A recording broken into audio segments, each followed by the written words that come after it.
The Prophet ﷺ would even hear the complaints of animals, things that you did not know would speak.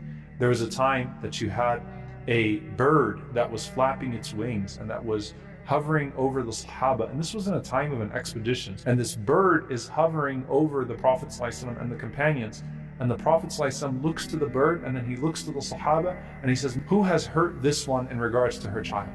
And one of the Sahaba mentioned that he took her baby from the nest, and the Prophet ﷺ insisted that you return the eggs back to her nest so that she doesn't feel that distress anymore.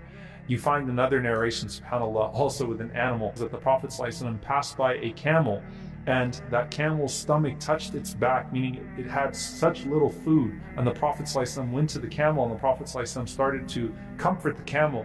And he said, "Fear Allah in regards to these animals that don't speak. You ride them while they're in good health, you eat them while they're in good health, you should feed them while they're in good health. Take care of these animals," right? The Prophet ﷺ said that this camel is complaining to me. So you find that the Prophet ﷺ does not ignore the call of the oppressed, even if no one else hears that call but him sallallahu alaihi wasallam.